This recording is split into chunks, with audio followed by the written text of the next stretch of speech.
The broadcast is now starting. All attendees are in listen-only mode. Hello, everyone, and welcome to Cyber Reason webinar, Pentesting versus APT, Catch Me If You Can. My name is Lital Ashedotan, and I will be your host today. I'm a Senior Director of Content Marketing at Cyber Reason, and I'm very delighted to have today with me Mor Levi. Mor, hello, thank you for joining us. Hey, hello. So I'm really happy that Mor could join us today. Mor has tons of expertise as she started her career in security at the Israeli Defense Force, where she was a SOC manager of the Defense Force SOC, taking care of adversaries that have different intents of attacking the military force in Israel. Later on, she was in a startup company called Better Place when she managed their SOC. And then she spent a few years in Ernst & Young taking care of IR services and forensics for hundreds of customers, from small companies to mid-sized companies to Fortune 500 companies, being all over the globe and seeing different type of attacks. She joined us at Cyber Reason in 2015, where she was leading a detection research team. Mor meets with customers every day. She looks at new attack trends, and she brings into our research and development team the latest and greatest that we need to take care of. And today she's going to talk about this trend of pen testing tools becoming a tool for APTs. Mor, thanks again for joining us. Thank you. That sounds very impressive, I must say. Well, you are impressive. So let's go and get into what we're going to talk about today. Cool. Okay, so the agenda for today is, first of all, I would like to present the research questions and milestones. Then I will briefly talk about penetration testings and APT. And eventually I will reveal the research results and will show you real-life examples. So the main research question was, how many of the penetration testing techniques and tools are actually being used by real-life hackers? And the incentive to do this kind of research for me as previously the detection team leader for Cyber Reason was that a lot of the people in the sales organization of Cyber Reason was continuously asking my team to create detection for penetration testing tools because this is what we are evaluated against.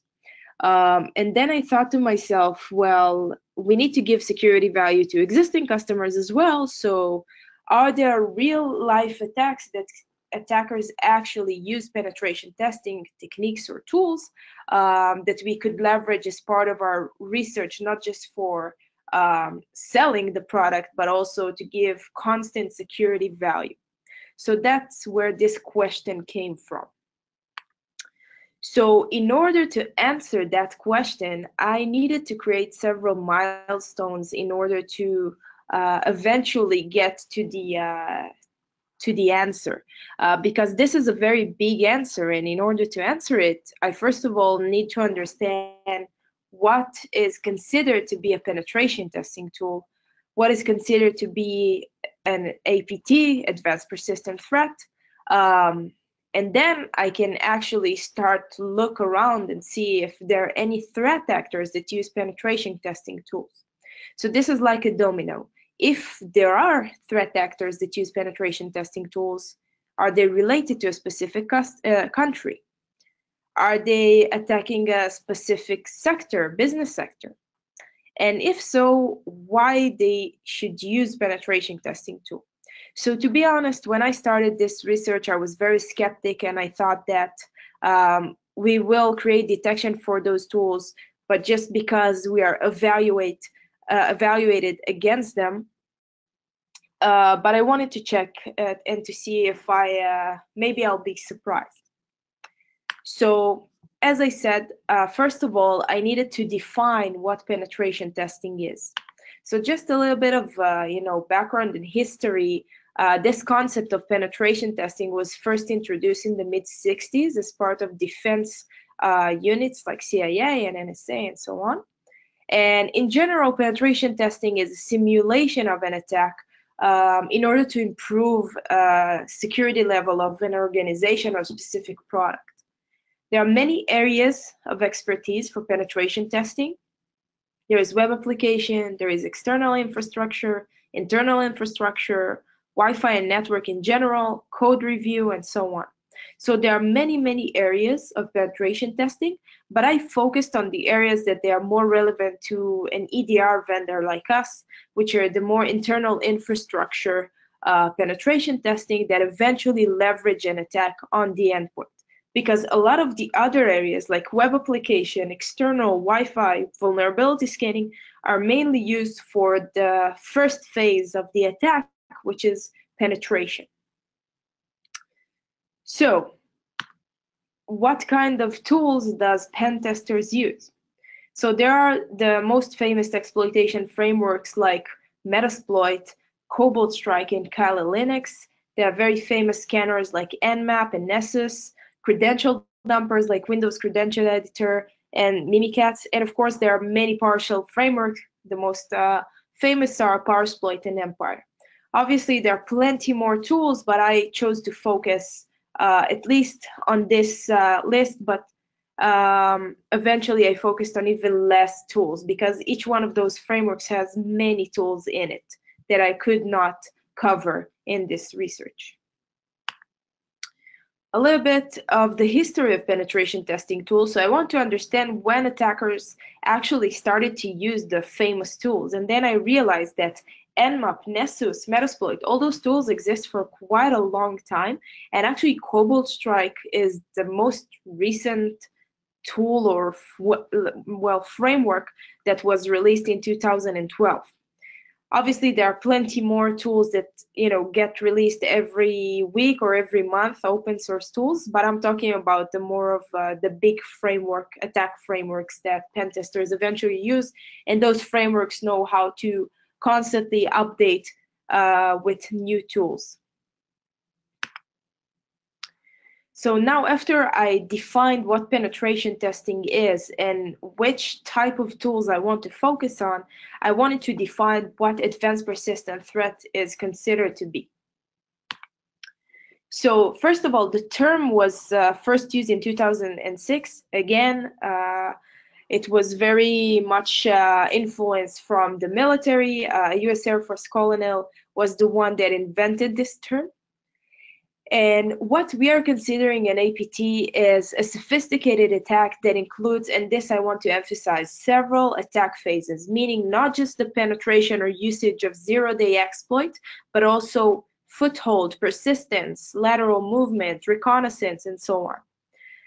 A specific phase, it's not necessarily an APT or a phase and a half. Let's take, for example, a very large-scale attack that happened last year, which was WannaCry, that used Eternal Blue and Double Pulsar to spread and eventually caused a huge ransomware infection on many hospitals and many business sectors.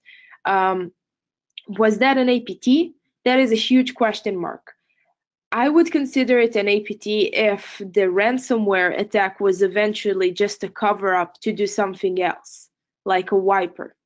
But if it was just a huge spread of ransomware just to show proof of concept of, yes, this is something that we are capable to do, plus it was in a very close time to the shadow brokers leakage of the NSA tools, so maybe there was something different to it. But I won't necessarily consider that as an APT, just because the reason I just mentioned, and also remember that when a threat group wants to have an APT campaign, they usually want to stay stealthier and for a long time. So maybe in a few years, we'll see some of the things that WannaCry attackers left us, or maybe it was just a one-time. what I did next was to look on APT trends from 2013 till today. You're probably asking yourself how I was able um, to funnel which trends actually happen in those years. So what I did, I just read a lot of annual reports of many vendors since 2013 until today. Everything obviously is available online. And I just took the trends that I found to be very repetitive for those years and those that actually had an impact for later years. So in 2013, we witnessed the supply chain attacks, which we still see today as a huge factor. Obviously, the most famous attack in that year, a bit earlier, was a Target attack. Later on, 2014, the trends that we started to see is a lot of phishing emails and campaign and more of Iranian-based activity against not just government institutions, but also private businesses. Moving forward to 2015, and this is something that we as cyber reason observed ourselves, is the increased usage of OS tools, operating system built-in tools like PowerShell and WMI, CMD, Net, and so on. Customized versions of Mimikatz and tool sharing between different threat actors, which also makes attribution quite difficult from the defender perspective. Moving forward to 2016, there was a huge increase of high level of sophistication and actually APT campaigns delivered by cybercrime groups. If until 2016, a cybercrime group doing an APT campaign was something that it was quite rare, and usually the big campaigns from the cybercrime perspective were phishing campaigns. In 2016, there was several APTs delivered by cyber crime groups. One infamous group is Carbank. 2017, like I mentioned, there was the Shadow Brokers leak of the NSA tools, which we will probably see more to come in the following years. They actually leaked a lot of exploits from operating system vulnerabilities that were until then unknown, mobile OS's vulnerabilities, network vulnerabilities, and so on. So suddenly military grade exploit tools were released to the entire world, and now everyone can use them actually to ignite an APT campaign. So let's do a quick recap of what the research milestones were. So first of all, I needed to understand what is considered as a PT tool, penetration testing tool and technique, and which frameworks exist. The second thing was to define what is considered an APT. Now we're going to answer the real questions, if there are any threat actors that use penetration testing tools. So the answer is definitely yes. From a research I did during May 2017, actually it was just a few days before WannaCry happened, I found out that MITRE has mapped 48 known threat groups, and 12 of them back to May 2017 use penetration testing tools, which means that this is 25% of the number of MITRE, of the groups that MITRE mapped back then. There are additional threat groups that were not mapped by MITRE, but by other vendors that also found to use penetration testing tools. But I'm not considering them in this specific statistics. I re-examined this information a few days ago, and I found out that MITRE has now mapped 152 known threat groups. And if we look only on the number of threat actors that use penetration testing tools, we can see that the number is almost double. But if we look on the percentage out of the number of known threat actors, we see that the percentage has gone a bit down. But again, it really depends on how do you look on it. So the next question was, okay, so now we know that there are threat actors that use penetration testing tools, but which tools are the most popular? So in 2017, when I examined that, Mimikatz and PsExec were the most popular tools being used by threat actors, and the numbers here represent the number of threat actors that used each one of those tools during an APT campaign. After that, we see Windows Credential Editor and Meterpreter. Moving forward to 2018, we see that the number of threat actors using penetration testing tools has doubled itself, and now Mimikatz stands on 13 threat actors that use Mimikatz as part of their APT campaign, 10 for PsExec. WC Windows Credential Editor has 4 groups, and Meterpreter remained with 2, and 2 new additional tools to this examination that were revealed are Cobalt Strike Beacon and PowerSploit. Are there any questions so far? It's actually great that you remind the audience about it. I forgot to say, if anyone has a question, there is a chat box in the GoToWebinar console. Please write down your questions and we will address them at the end. I think we have a few coming up, but let's have more people send them and we'll address them at the end of the webinar. Perfect. Okay. So in that point, we already know that there is a list of 23 threat actors that use penetration testing tools as part of their APT campaigns.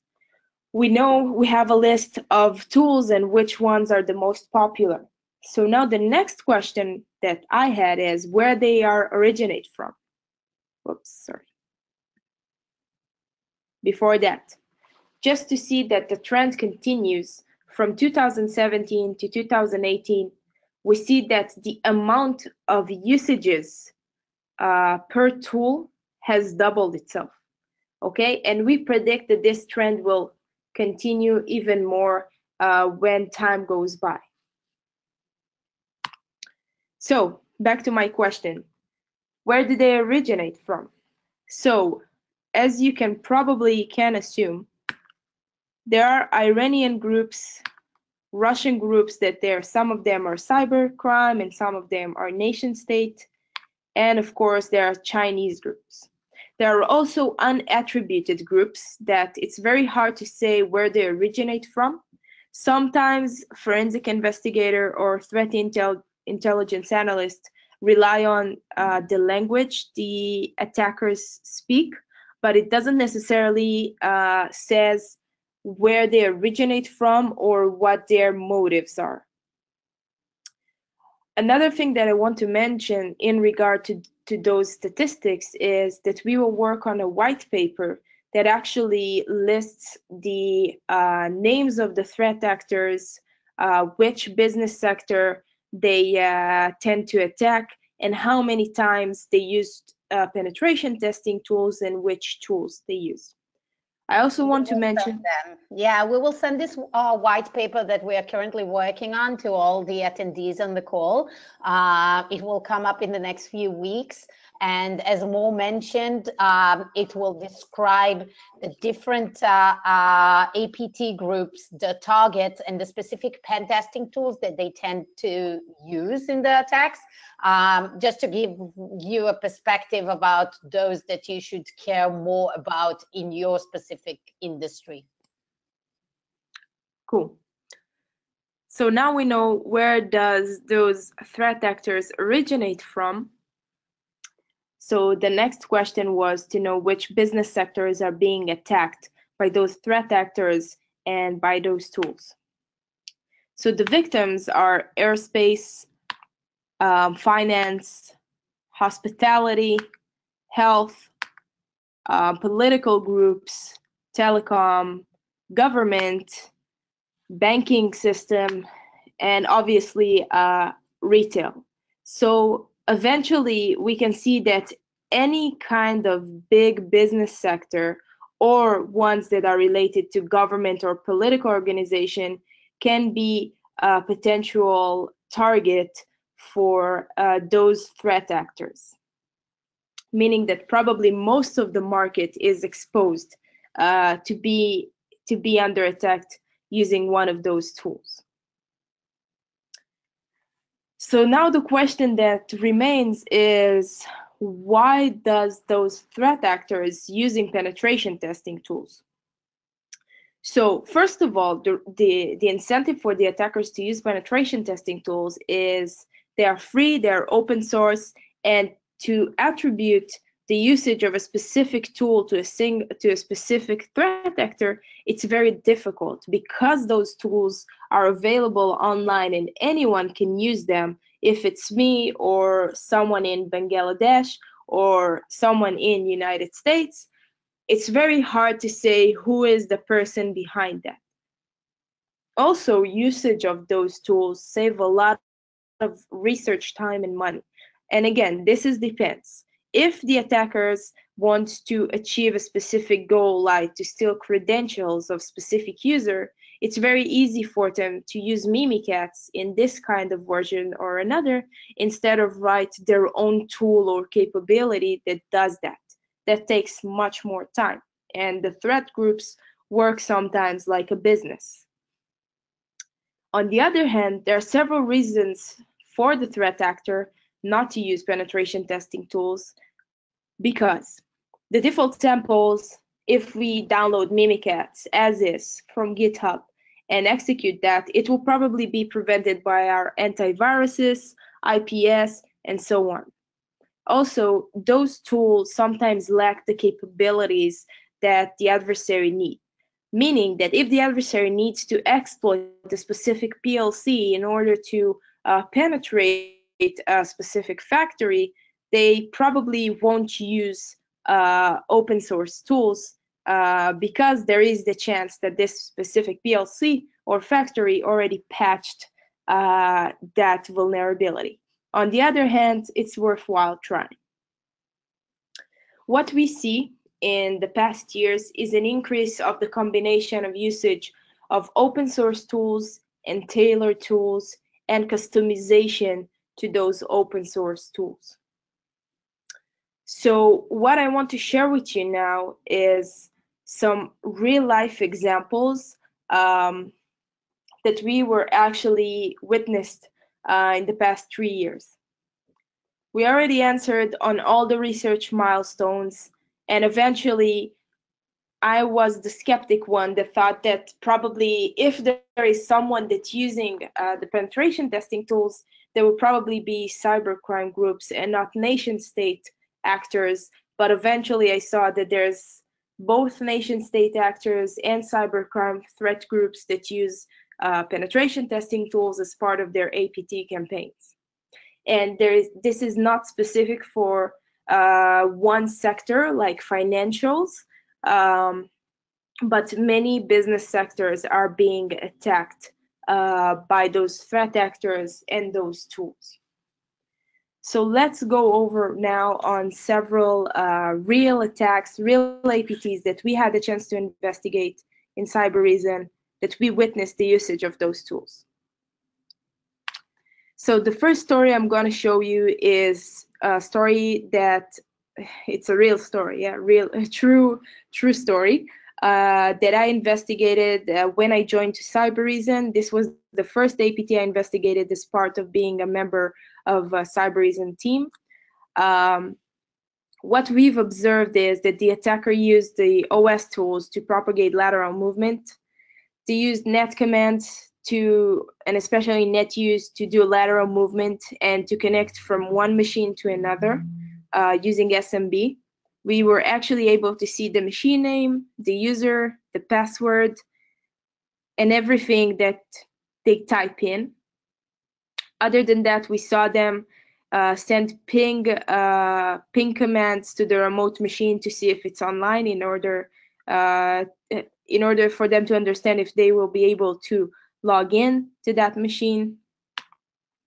We were able to see the attackers using WMI service to run their own malware that communicates with their CNC server, executed fine STR to look for specific files and folders on the machines. So it was really obvious that the attackers leverage as much as operating system tools that they could instead of infect the compromised machine with malware that they wrote in order to avoid detection.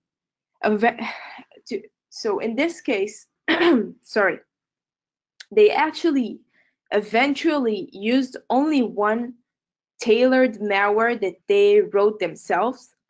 But other than that, all the rest of the work was done by using the operating system tools.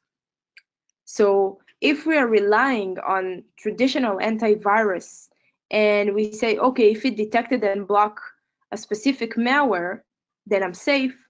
So if the attackers were able to evade the antivirus and they only need their malware just for the initial foothold, then we need to understand that it's never over with that specific infection.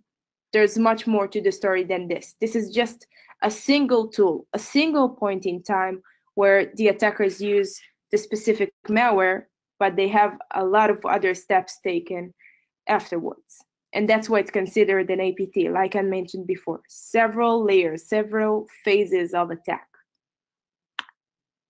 In 2016, this was not investigated by Cybereason, but by a different vendor.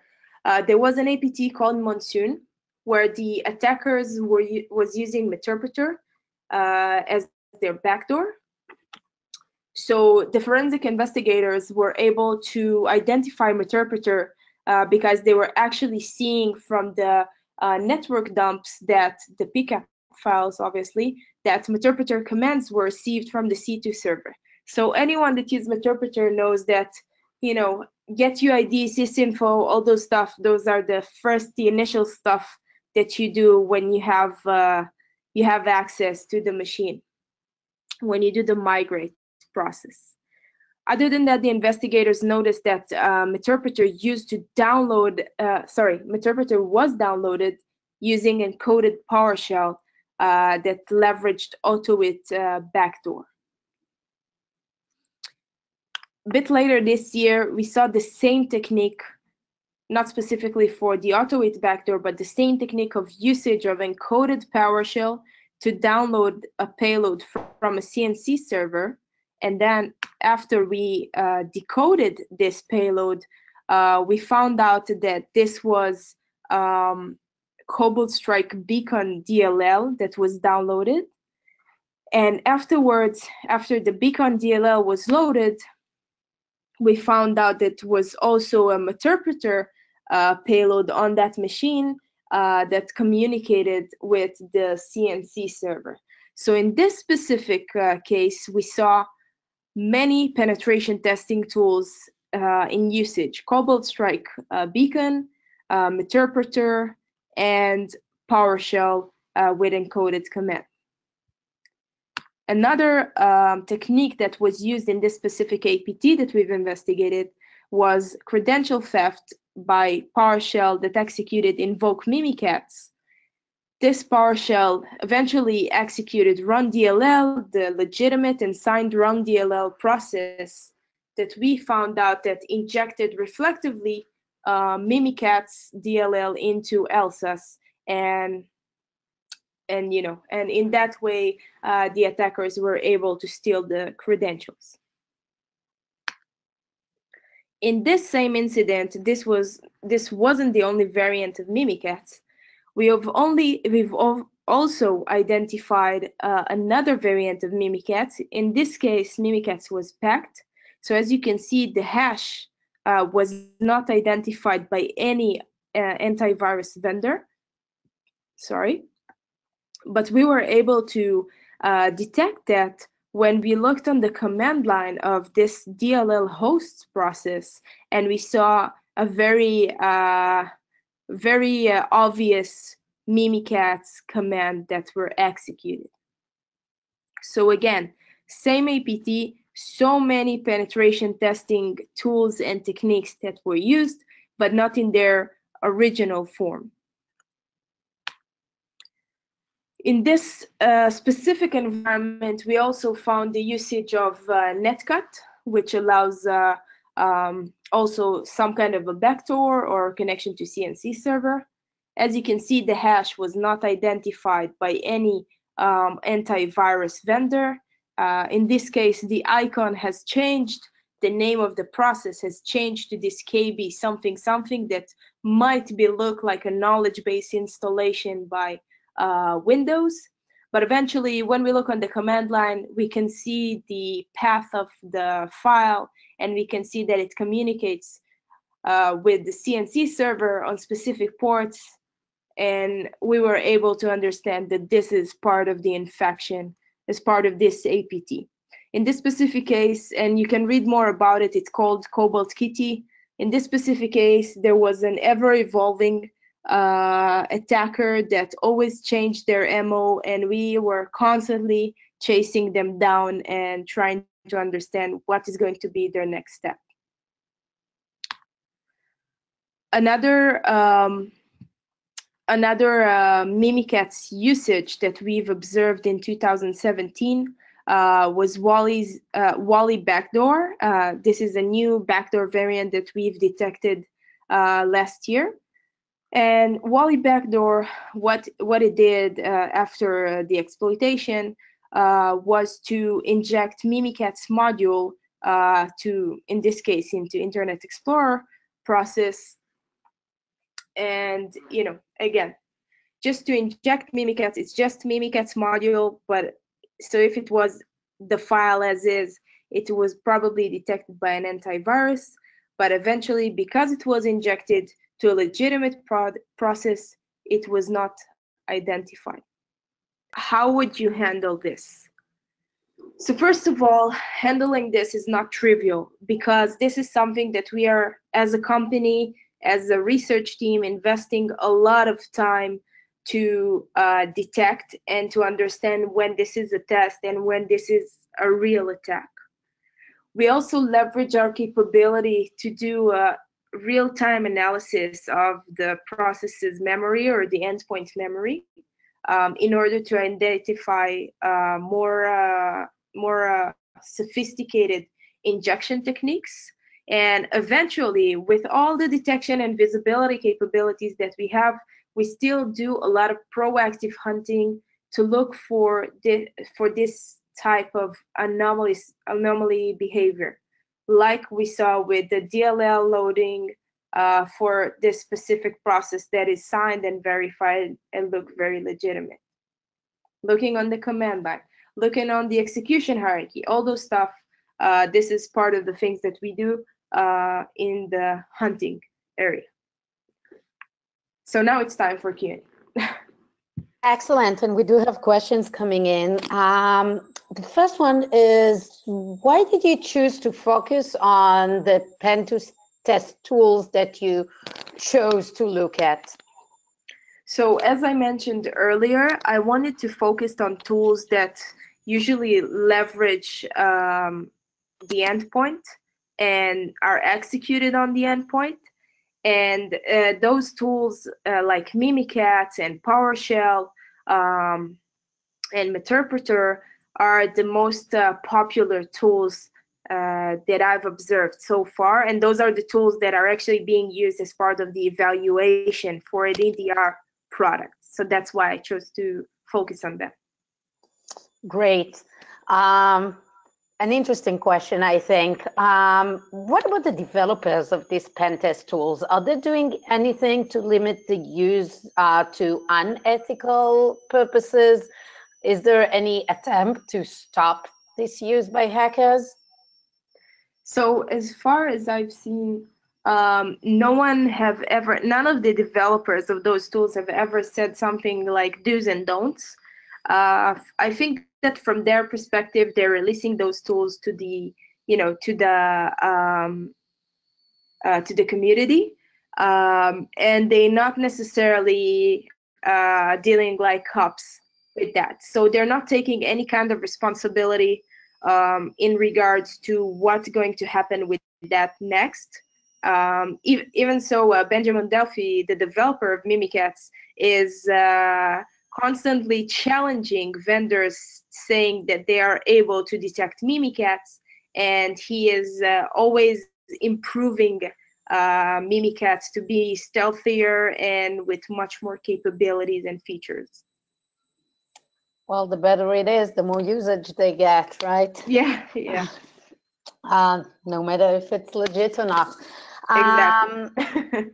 Interesting question. Are there certain tools used more for most focused attacks, such as IoT, or are there any specific tools that are more used for government versus commercial targeted attacks?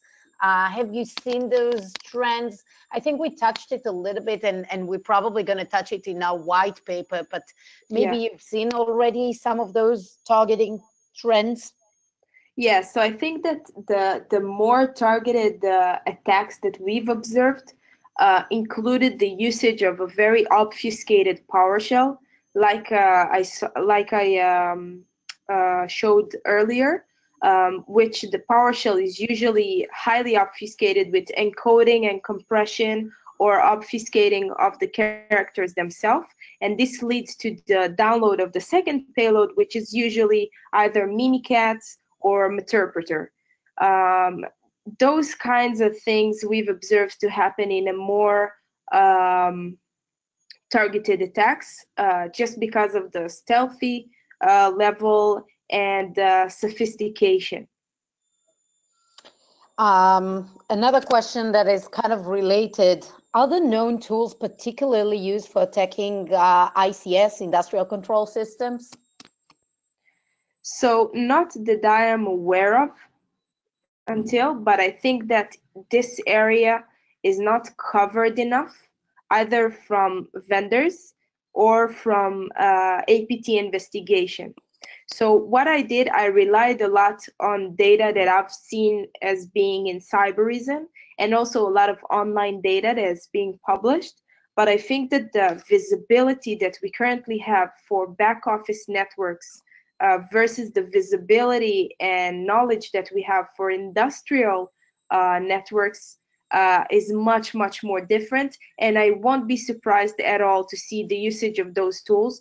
In a matter of fact, most of the industrial networks operating systems are very, let's call it native and old, which are not patched. And if we talk for a second about PowerShell, so if it's Windows 7, for example, so you have the oldest PowerShell, which is version 2, that has almost no auditing capabilities and almost no restrictions from a security profile perspective. So once this area will start to be more in the focus from a vendor perspective and APT investigations, I believe that we will also see attackers leverage those tools. And it is important to say that in many times we do see the endpoint environment as the initial attack surface that we assume is being used as a starting point or a jumping point to get into the ICS environment. Definitely. Even in cases of air-gapped systems, we've seen some research showing that an attacker could have potentially the ability to move from one system to another. So it is interesting, and I think there is a lot of research to do in this area. Yeah. Yeah.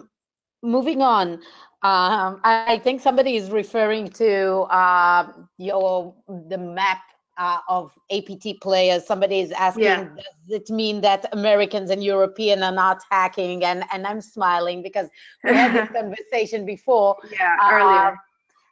Obviously, it doesn't mean that they're not there. I guess it's just that they're not mapped, right? Yeah, so I actually wanted to point that out, that the perspective of what I'm showing is very limited, because remember that usually the vendors that are being compromised and being investigated by Western companies are usually being compromised by threat actors from those areas.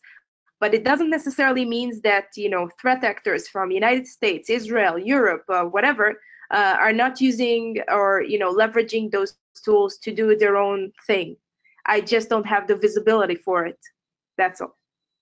I guess most of us security firms that write about them come from those countries. Yeah.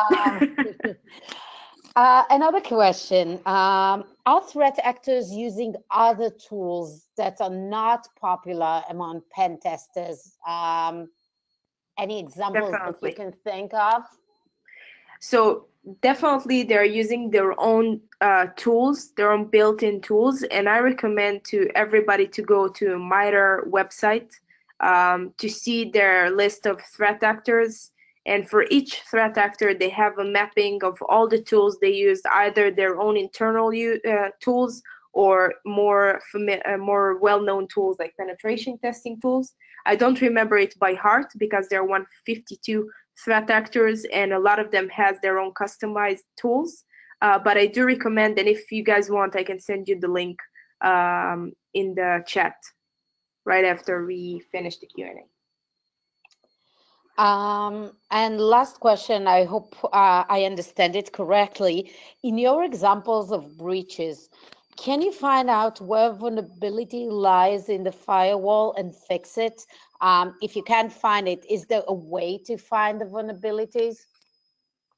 So it's a bit difficult to say because we usually, if I may, just 1 second, I want to explain a little bit for our visibility. So Cybereason has visibility within the organizational network.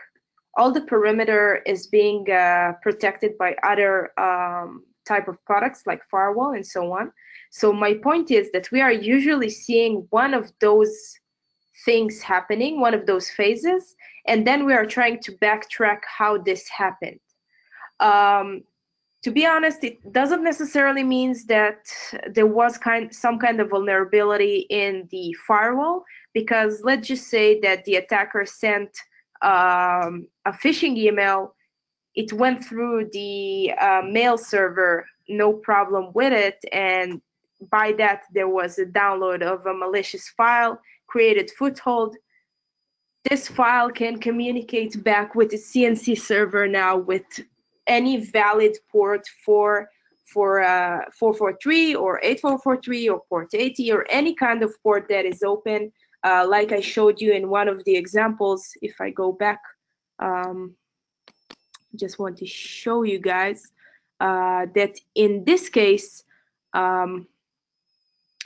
PowerShell payload was downloaded from a malicious CNC server, but it was an HTTP request, meaning that in this case, the firewall would see this as a legitimate request from a specific IP to another. This domain resolved IP was not blacklisted or malicious, and that's it. It was like any other legitimate HTTP request. I hope this answers the question. I think it does. And last question that we have, unless somebody will have a last one, and if anyone is interested, we still have a few minutes to go, is assuming I have a certain tool set of security stack in my organization, what would you recommend to do, how to use it to tune it up to be relevant for those threats? So I'm a bit biased, but if I'll put my, if I'll try to be objective. So first of all, I think that visibility on the endpoint and specifically to the memory of the processes is super important, because if we look on the traditional capabilities of scanning files, and it's very easy to evade those scanners, and it's very easy to evade firewalls or mail filtering or web proxies and all those stuff. eventually everything can be camouflaged as a legitimate network, as a legitimate file or unsigned file. So in order to identify those kinds of tools being used, I recommend to have visibility into the endpoint from the operating system perspective, meaning executed process, file events, to correlate those stuff to network connections for processes, code injection techniques, to be familiar with which code injection techniques exist and which techniques those attackers use.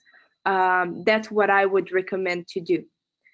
But we need to understand, that's why all of this market of EDR are just evolving so much, just because that this is a huge gap with the current stack of products there are.